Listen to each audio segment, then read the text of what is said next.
Alright everyone, so I'm playing Boa today. I know in the last video I said I was going to play Lucci, and I stated this in the game recording as well. I'm kind of recording the deck profile after the whole recording's done, because I kind of forgot to show off the deck profile. But this is going to be the deck profile I'm playing with in this video today. Of course I'm running 4 Edward Weevils, right? Nice easy card draw, plus not to mention it's a 6k power swing for a 4-drop body. I'm running 3 of the 7-drop crocodiles because it'd be an 8k swing banish. That's really good against, like, you know, yellow players. A banish really helps. So that's why I'm running him. Not to mention the -1 pretty much helps you with your event cards, which is the ones I'm running down here. We'll get into that later. Gecko Moria, 3 of. It's just a nice card to have for more aggression, right? Double attack, and you're gonna have fiberless cards because you're returning stuff and countering things. So 3 of him. Very situational. I used him in the game, and from the practices I've done, I don't really summon him out from the practices I played. Next, I'm playing 3 Dracula Mihawks, right? 7 warlord you can search off of, or you can search off of Sengoku with. Pretty much you can search off any character card off of Sengoku in this deck besides the event cards. So he's a nice big body you can search for off of Sengoku, plus he can bottom deck a 7 of us, so yeah. Doflamingos helps you stack, of course blocker, 7 warlord.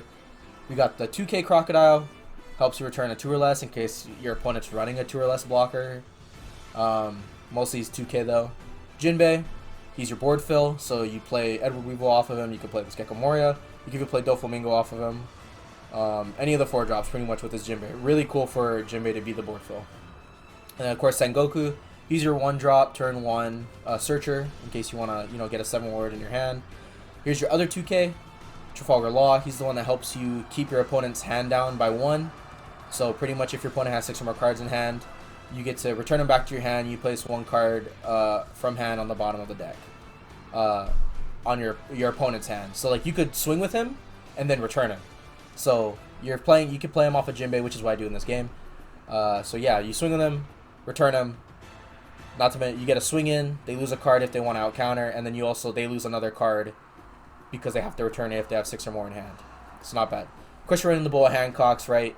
It's a good big body Capone. They can't attack unless it's a Monkey D. Luffy, of course. So 3 of her. You're running the 4-drop Gecko Morias. Good counter. Good to play off of Jinbei if you really want to get another Warlord back to your hands. Like you can grab the Law. You can pretty much grab all your 2Ks back from your graveyard with Gecko Moria. That's pretty much why he's in here. So Mihawk. Basic Mihawk, right? 2K 7 Warlord. You can play him if you want to hand cycle to get more of your big bodies in hand for later turns. Now the event cards, of course we're going to run Gum Gum Red Rock, right? Best removal in the game for big bodies. And then of course we're going to run Gravity Blade, best removal for board fill removal. So 2 6-drops or less, which really worked out really well in this game for me. So enough rambling on. This is the deck profile. Go ahead and be happy to copy it if you like, test it out. Of course this isn't what every Boa is running. This isn't like the most optimum Boa play to have. But I want to keep it 7 Warlords to have more synergy with Sengoku and all that stuff. So yeah, that'll be the deck profile, and let's get right into the game. Alright everyone, what's up? So we're back with another game. I actually said I was going to play Lucci in the last game, but I was looking into Boa a little bit more, and I got more interested into Boa than Lucci. So most likely, I might do Lucci in the next video, or maybe Dragon. Who knows how it goes. But I go up against this Monkey D. Luffy, of course it's the black-yellow one. And surprisingly, Boa does kind of well against him, kind of. I'm pretty sure it's just because the build I have isn't right. It's just this is the build I had. So pretty much, he goes into Flampe, right? That's basic standard stuff for Luffy because he wants to get down to 0 life to put what he wants in his life. So he's going to take the life, add it to his hand, so on and so on. And then it was my turn. I didn't get any of my Sengokus to search, so I just had to pass turn. So now it's his turn. He does the 3 Brothers Bond, of course, to get his younger version self, and I think he had Ace and Sabo in there as well. And then he plays into Hiyori just to pretty much stack life in his favor. So of course, since it's Black Yellow Luffy, he's gonna want to put his 5 drops in there, maybe his Sabo or his Ace or his Luffy, which makes sense. So next turn he'll be able to just get free 2,000 power until the end of my turn, which I don't see why that's fair, but you know. So now it's my turn. I just attack face to face, make him use some cards in hand. And I was looking at the options I have, and I run the Law in here because not only is he a 2k that you can grab back to your hand, it's also something that helps lower your opponent's hand, which is really good against this leader because he's going to be using the cards in hand to discard to put cards into his life. So instead of having him discard it, I put it to the bottom of his deck and so on. So I played into Law instead of playing into like Mihawk or Doflamingo or even Crocodile to return something. Right there, he plays into the Monkey D. Luffy, which is the KO one. He could have actually used it to KO one of my 4 costs, and I think he actually does. He does it right here. But instead, he uses Thunderbolt. He could have just used Luffy to KO it. I don't know why he wasted a life. But again, it makes sense for Luffy to do it because he wants to have less life in order to put stuff in when he gets to 0. And luckily, I actually triggered into a Gravity Blade. And yes, you're going to be running Gravity Blade in this deck. Even though it's like one of Blue's most free returns ever, you're going to be running it as cringe as it is. So, yeah, pretty much what I do is I just summon out, I think, Doflamingo. Either that or I summon Gecko Moria to get Jinbei back. But no, I go for the 8k swing. Try to do some damage. If not, then he out counters, which is totally fine. But I think he does take the life so he can use the ability he does. So that's fine. I play into Doflamingo. I stack what I want. So of course I put Gravity Blade on top because this Luffy's just gonna be playing a bunch of 5-drops, right? Because all of his big body versions of the brothers are 5-drops, so I can return 2 of them.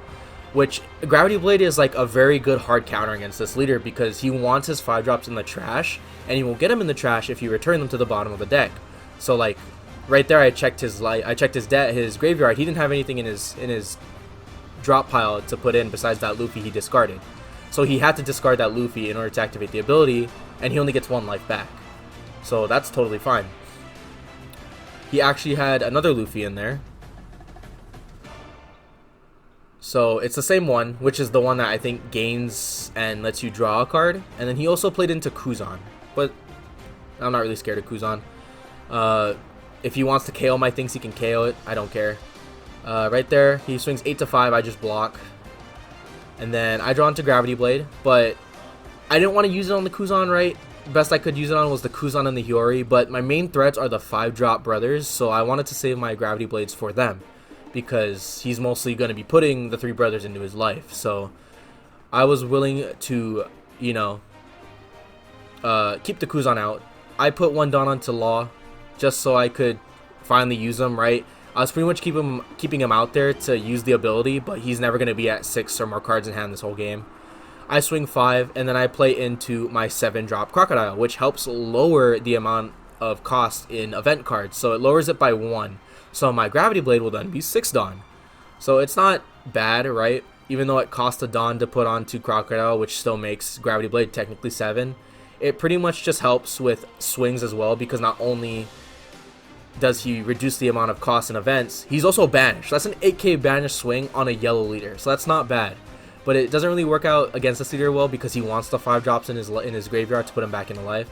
But it's still more aggression that also helps event cards. So it's not bad, right? It's also just a 7 warlord I could search off of Sengoku. So it's whatever. So right here I didn't have to worry about anything with Kuzan, because even if you minus it down to 3, he only had 1 Dawn up. So I didn't have to worry about anything. And because I saved that Gravity Blade in hand, I saved it. I can actually use it next turn to get rid of the Monkey D. Luffy and the Kuzan. So it's not bad. Right here, he swings 5 to 5. I just out counter with Gecko Moria. I didn't really need the 4-drop Gecko to grab something back to my life. Or, sorry, back to my hand from graveyard. So yeah, he swings with his last Dawn on to make it 8. I just straight up out counter with 2 2Ks. You know, I'd rather keep the life than anything else. I Gravity Blade since the whatchamacallit, since the Mihawk can't return the Gecko Moria, I just to return the 2, which was perfect. I got rid of a Luffy he could have used. I swing 8 to 7 with Banish, right? I'd rather him have it in his hand, or in his graveyard, even though it helps with his ability. I'd rather have it in his graveyard. That's less in hand I have to deal with next turn, with less out countering and all that nonsense. So right there, I play in, 9 to 7. I play into 7 to 7 with Boa Hancock to make him use a counter in hand. And he had to use the Flampe, which is perfect. That was a 2k out of hand, I'm pretty sure. I'm pretty sure Flampe is a 2k. And I'm pretty sure I'm running 4 copies of Gravity Blade in here, because it's just a good blue to have for Boa. Since she's just mono blue, it's a good blue removal for her. And of course I'm going to be running the Mihawks, because it's a 7 warlord I can search for that also returns something. I choose to out counter to save the Crocodile. Make him have to waste more swings on the Crocodile. So yeah. Gecko Mora is actually a really good play for him, because it leaves him perfectly open for 2 Dawn on his 10 Dawn turn for the leader ability, so that works out perfectly. He's able to put the Luffys back in, get the Luffys out, so on and so on. Which is totally fine even if he does, right? Because I have 2 Mihawks in hand.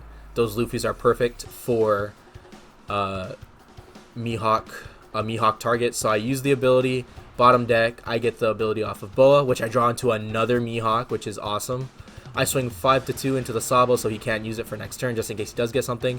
And I play into Sengoku just to try to search for something. I could have grabbed the Moria for double attack because I would have been able to use it. But, I chose to grab the Weevil, right? It's more attack power, plus I get to draw a card. So it's not bad. I had an option to help draw some more cards later. So, I'm doing pretty good with the big body on board. So I have 2 swings. I technically have 3 if I put enough Dawn on. But since he only has 1 card in hand, he can really only 2k. He can't do a 0 drop, 3k counter, unless he takes the card from life. But right here he swings at 2 9ks. Of course I just take him. I don't have enough out counter. Luckily I draw into a Crocodile and a Doflamingo from my life, so that's 2 2k counters, or sorry, 2 1k counters.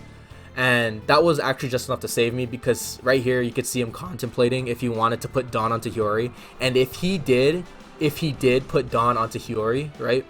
I think he actually would have won this game, but he didn't. He only went up to 6, which was just enough for me. Just enough.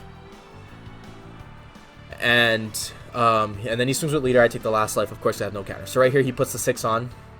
I out counter to 7. And that'll win me the game, because he just puts the last 4 Dawn on. Yep, it would have been a Jinbei. So like I wouldn't have been able to out counter the 9k swing from leader.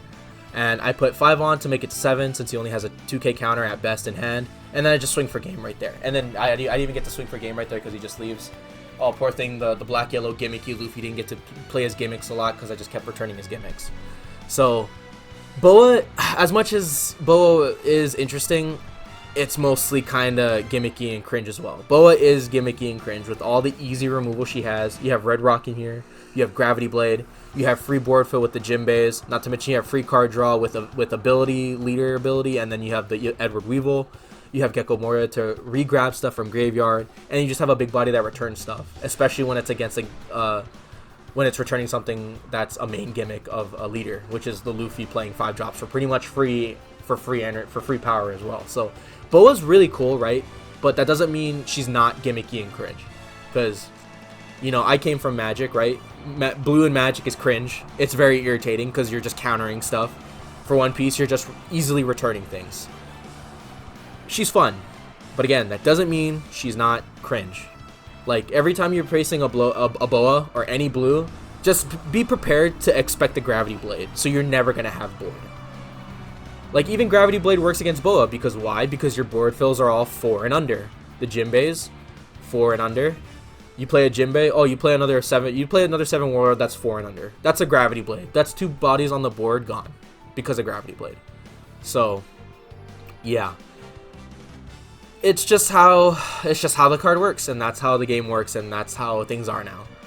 Gravity Blade is just like how, you know, Yellow has its staples with the Kikunojos and all of its other stuff for easy life gain. Blue has its easy removal. So we just gotta deal with it, right? We just gotta deal with it.